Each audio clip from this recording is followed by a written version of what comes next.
What Fubara and the assembly members must do to end Rivers crisis.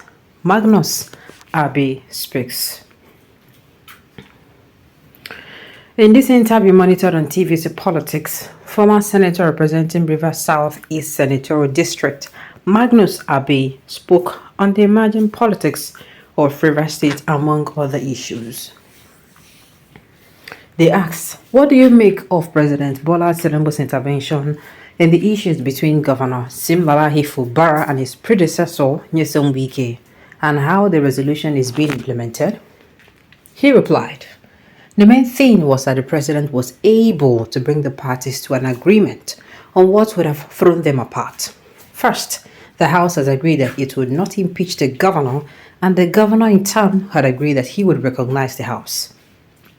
I said it so clearly at that time that having agreed on this fundamental point, the issue becomes there must be accommodation. They must be able to reach a point where the governor and the House would have some mutual understanding as to how they can operate together so that there will be peace. But if having agreed that you would not impeach me as the House and I continue to act on the contrary, there will be no way forward. So I think that if the governor is able to take his mind back to how he became the governor and the members of the House themselves understand the obligation to the state would move forward. So my appeal to everybody has always been the same, and I would not change that they must be able to put Rivers State first and act in a manner that will put those brewing conflicts to shame. Anytime there is a disagreement of this nature, all kinds of people gather around one party and begin to stoke the fire on something they know nothing about. I don't know what the fundamental cause of the dispute is, but I know the governor himself has a clear idea of how he became the governor, and the members of the House of Assembly also have a clear idea of the obligations to Rivers State.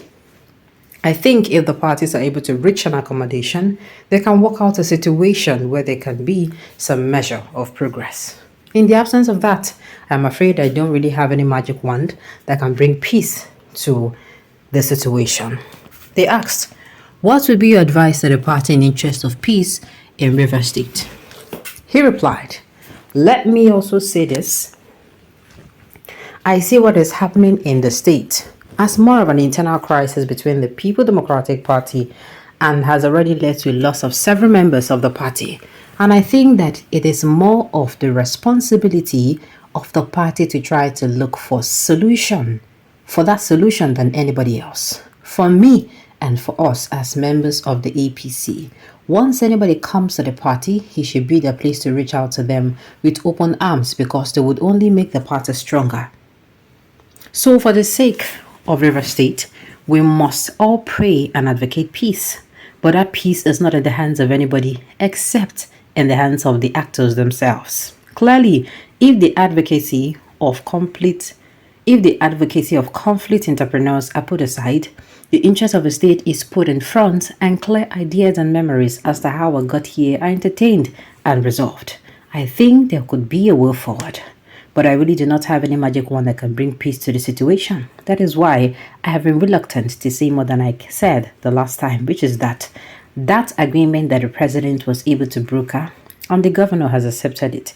If it is followed in the spirit, not just in the letter, I think the entire state will benefit, and the governor himself will benefit because it will allow the opportunity to actually deliver dividends of democracy to the people of Rivers State. A continuous atmosphere of crisis and contention cannot help but put the state backward, and I do not think that it is anybody's interest at this time. So that would be my advice to the parties. His Excellency to remember how we got to that position. The members of the Assembly should understand that the obligation is to create pathway for the state to move forward. In either way, there can be an understanding. They can work out to enable the state to move forward.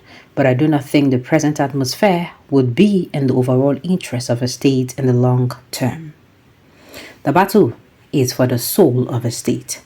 Based on your political experience, who should be regarded as the political leader of a state? They asked him. He replied, that question is subjective in so many ways.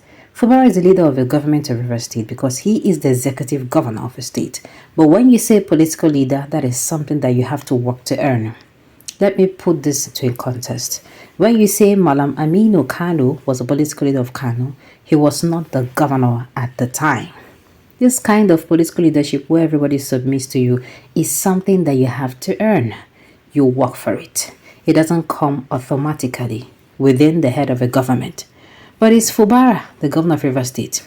Yes, nobody is disputing that. But to say he is the political leader of River State, that is a much wider context of leadership, and it takes time to build that kind of confidence, followership, support, and trust. Leadership is all about trust. And sometimes how you navigate these difficult waters is what helps to bring you out as a leader. When everybody now begins to trust you and can rely on the direction that you provide.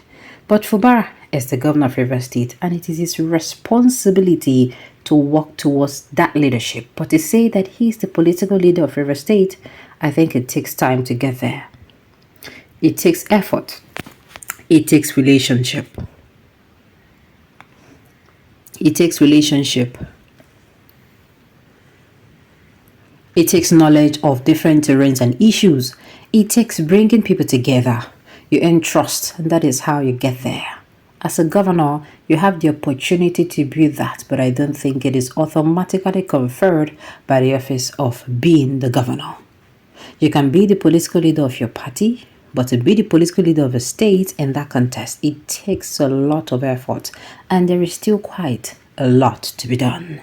They asked him, but there are those who hold that there are circumstances, forces threatening an actual implementation of the agreement with the president. He replied, time passes, and with time comes a wider vista. The reality of today is that Simnalayi Fubara is the governor of River State. That is the reality. Everybody in River State knows that there were forces and powers that made that possible. Nobody can become a governor by himself. People help you and support you, and that always comes with some measure of expectations. So I believe that if those expectations are properly managed, there should not be a war that is unending. I know that the state is not the greatest beneficiary of this conflict, so when I say that I am not sitting in judgment over anybody or over anything, I am just looking at the practical reality of the frame of mind that will enable people to think clearly in a manner that will achieve peace. These or those are the kind of word that can bring out the kind of mind that would make peace possible.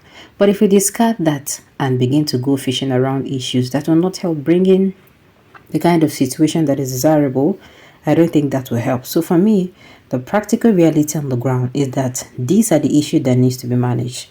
Sometimes when this battle rages, by the time the parties realize that it serves no interest, it is often too late. So I think that for the sake of a state and the sake of the people of River State as a whole, a conflict of this kind at this time is not in the best interest of the state or in the best interest of governor or even in the best interest of the House of Assembly or the minister or any of us as stakeholders in River State. If there is a resolution, it will help anybody, everybody, and that is why I said that I need to think back, because without looking at the surrounding circumstances and to say the least, a lot of concession and effort have been made. Okay, well, this man is tactfully replying to whatever he's been asked. He's being careful so he doesn't step on toes. Alright, on this note, you have come to the end of the news. We say thank you for tuning in to listen until I come your way next time. Enjoy the rest of your day.